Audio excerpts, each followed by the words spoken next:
Hello friends, super magic રસોઈમાં મિત્રો હું આપનું સ્વાગત કરું છું।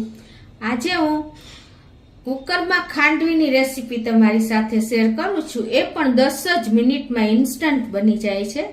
તો તમને ચોક્કસ આ વિડીયો ગમે તો લાઈક કરજો, શેર કરજો અને સબસ્ક્રાઇબ કરવાનું તો ભૂલતા જ નહીં। અને બાજુમાં રહેલ બેલ આઇકનને પણ પ્રેસ કરજો, જેથી કરીને તમને ઓલનું બટન મળશે અને એને પ્રેસ કરશો ને એટલે તમને મારા બધા વિડીયોના નોટિફિકેશન મળતા રહેશે। આ ખાંડવી મિત્રો એકદમ સરળ અને પરફેક્ટ મેજરમેન્ટ સાથે હું તમને બતાવીશ, એટલે તમને બહુ ઈઝી પડશે અને એ પણ કુકરમાં મિત્રો। તો જો મેજરમેન્ટમાં મેં અત્યારે ઇન્ગ્રેડિયન્ટમાં પણ તમને બતાવી દઉં। 1 કપ ચણાનો લોટ લીધો છે, 1 કપ દહીં લીધું છે અને આપણે 2 કપ પાણી લેશું। અને ઇન્ગ્રેડિયન્ટ બીજા આપણે તલ છે, ટોપરું છે, મરચું છે, આદુ છે, લીમડો છે, મીઠું છે, ખાંડ છે, ધાણા ભાજી છે અને રૂટીન મસાલામાં હળદર ને હિંગ, આટલા ઇન્ગ્રેડિયન્ટ આપણે લેશું। તો બનાવવાનું ચાલુ કરીએ। તો મિત્રો હવે આપણે બનાવવાનું ચાલુ કરીએ। તો અત્યારે મેં 1 કપનું મેજરમેન્ટ લીધું છે। તમારી પાસે જો મેજરમેન્ટનો કપ ન હોય તો તમે કોઈ પણ એક વાસણ સેટ કરી શકો છો, વાટકો કે કાંઈ પણ કપ કે વાટકી, એ જ માપથી તમારે બધું મેજરમેન્ટ લેવાનું છે। તો અત્યારે હું આ 1 કપ બેસન લઉં છું। મિત્રો આમાં બને ત્યાં સુધી તમારે છે ને બેસનનો જ ઉપયોગ કરવાનો, કેમ કે ચણાનો લોટ થોડોક આપણે કકરો હોય છે, એટલે ખાંડવી પાથરવામાં થોડોક પ્રોબ્લેમ આવે છે। અને 1 કપ લોટ સામે આપણે ચણાનો લોટ, એની સામે આપણે 1 કપ દહીં લેશું અને એની સામે આપણે 2 કપ પાણી લેવાનું છે।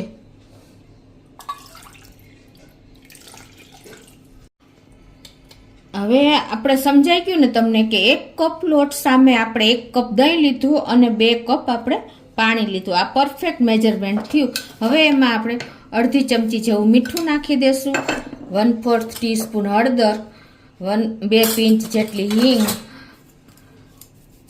અને 1/4 ટીસ્પૂન જેવી આપણે ખાંડ નાખી દેશું। અને આ બધું હવે સરસ આપણે આ રીતે મિક્સ કરી લેશું મિત્રો। હવે આમાં આપણે બ્લેન્ડર મારી દેશું। જો તમારી પાસે બ્લેન્ડર કે કાંઈ અવેલેબલ ના હોય ને તો તમારે વિસ્કરથી કે ચમચેથી કરવું હોય ને તો પહેલાં તમારે જ્યારે આપણે દહીં અને ચણાનો લોટ મિક્સ કર્યો ને ત્યારે જ તમારે વિસ્કર કે ચમચો ફેરવી દેવાનો, તો જ તમારે સરસ મિક્સ થશે। જો તમે આ રીતે પછી ચમચેથી કે વિસ્કરથી કરશો ને તો તમને બહુ મહેનત પડશે। તો હવે આમાં હું બ્લેન્ડર મારી લઉં છું। હવે આમાં આપણે 1 થી 2 લીલા મરચાં અને 1 ઇંચ આદુના ટુકડાની પેસ્ટ કરી લેશું અને આ પેસ્ટને આપણે આમાં નાખીને પાછું જરાક બ્લેન્ડર મારી લેશું। આ રીતે જો આપણે બ્લેન્ડર મારી દીધું છે અને એકદમ સરસ આપણે મિક્સ થઈ ગયું છે। હવે આને આપણે ગાળવાનું છે મિત્રો। જો ગાળવાનું રીઝન એ છે કે આપણે આદુ મરચાં નાખ્યા છે ને, એ આપણે ખાંડવી પાથરીને તો રહી જાય, તો ખાંડવી પાથરવામાં તમને પરફેક્શન ન આવે, એટલે ખાસ ગાળવું જરૂરી છે। આ રીતે જો આપણે કોઈ આદુ મરચાં સેજ તો કટકા રહી જ જાય, એટલે આ રીતે તમારે ગાળી જ લેવાનું। તો મિત્રો હવે આપણે આ ખાંડવી એકદમ સરસ જો આપણું તૈયાર થઈ ગયું છે। હવે આને આપણે કુકરમાં બનાવવાની છે। તો આપણે ગેસ ઓન કરી અને એક કુકરમાં આપણે 1.5 ગ્લાસ જેવું પાણી મૂકશું અને એમાં તમારે કોઈ પણ સ્ટેન્ડ કે કાઠો જે કાંઈ હોય તે મૂકી દેવાનું છે આ રીતે। અને એમાં આપણે જે આ તપેલી આપણે તૈયાર કર્યું છે ને લિક્વિડ ચણાનો લોટ છાશ પાણીનું, એ આપણે આમાં મૂકી દઈશું આ રીતે સેન્ટરમાં। અને હવે મિત્રો આપણે ખાસ તમને નોટ કરજો કે આપણે આની માથે આપણે કોઈ પણ ડીશ ઢાંકી દેવાની છે। એનું રીઝન એ છે, જો તમે ડીશ નહીં ઢાંકો ને તો તમારી સીટી પડશે ને ત્યારે વરાળનું પાણી થઈને અંદર જશે, તો આપણું જેવું પરફેક્ટ બેટર જોશે ને એવું તૈયાર નહીં થાય, પાણીને હિસાબે કદાચ ઢીલું પડી જાય। એટલે આ રીતે ઢાંકીને અને પછી તમારે કુકરનું ઢાંકણું બંધ કરીને મીડિયમ ફ્લેમ ઉપર 6 વિસલ કરવાની છે। તો આપણે કુકરને 6 વિસલ થઈ ગઈ છે અને પ્રેશર પણ રિલીઝ થઈ ગયું છે, એટલે ઠંડુ થાય પછી જ આપણે કુકર ખોલવાનું છે। તો હવે આપણે તપેલી બહાર કાઢી લઈએ।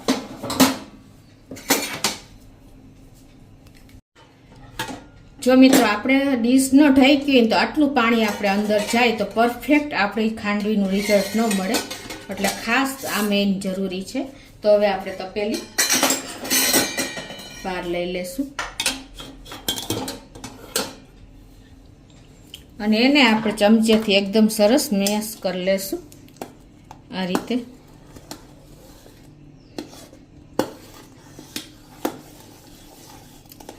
એકદમ સ્લમ્સ રહિત કરવાની છે, એટલે આપણે આને એકદમ સરસ મિક્સ કરી લેશું.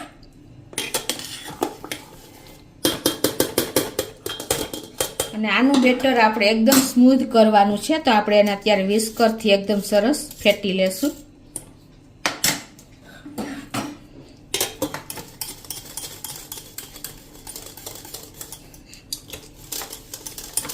આ રીતે વિસ્કરથી એકદમ સ્મૂધ બેટર આપણે તૈયાર કરી લેવાનું છે. જો મિત્રો, આવું આપણે એકદમ થીક કન્સિસ્ટન્સી વાળું બેટર રાખવાનું છે.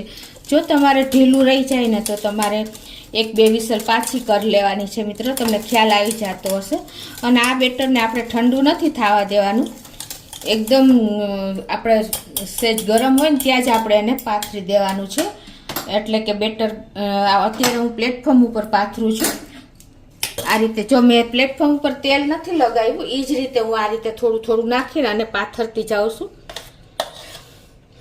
અને તમારી પાસે કાંઈ પણ જો આપણે સનમાઇકો કે કાંઈ પણ એવું હોય ને એનાથી તમારે આ રીતે જલ્દી આ પ્રોસિજર કરવાની છે. આ રીતે ફરતું તમારે પાથરતું જવાનું છે. જ્યાં જાડું હોય ત્યાંથી લેતું જવાનું છે અને આ રીતે તમારે પાથરી દેવાનું છે.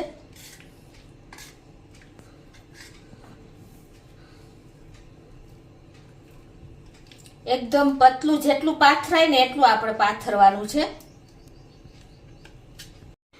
તો આ રીતે જો આપણે બધી ખાંડવી સરસ પાથરી લીધી છે. હવે આને ઠંડી થાય પછી આપણે આગળ પ્રોસિજર કરીએ. તો આપણી જો ખાંડવી પણ પથરાઈને ઠંડી થઈ ગઈ છે, તો હવે એને આપણે આ રીતે કટિંગ કરી લેશું.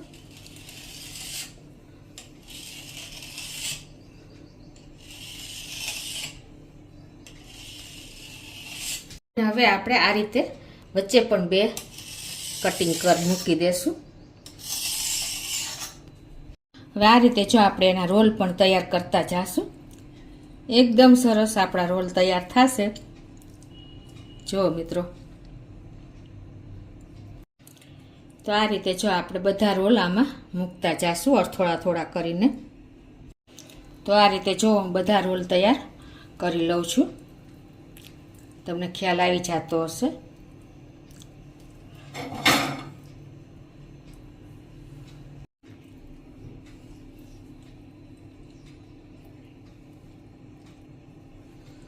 જો મિત્રો, એકદમ સરસ આપણા રોલ તૈયાર થાય છે. તો આ રીતે આપણે પ્લેટમાં મૂકતા જાશું.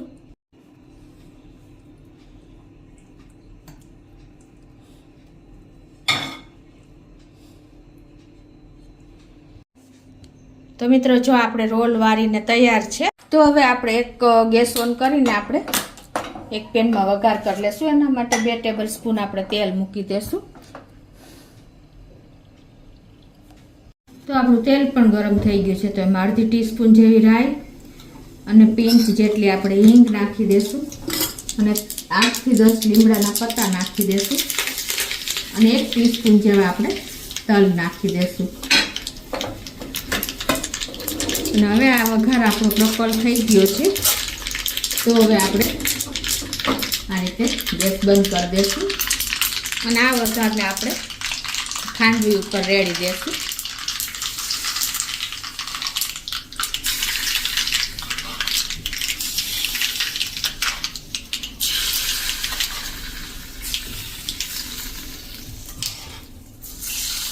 તો મિત્રો, જો એકદમ ડિલિશિયસ, ટેસ્ટી અને ઝડપથી સરળ રીતે પરફેક્ટ મેજરમેન્ટ સાથે આપણી ખાંડવી અત્યારે એટલી સ્મેલ આવી રહી છે મિત્રો કિચનમાં કે આપણને મોઢામાં પાણી આવી જાય.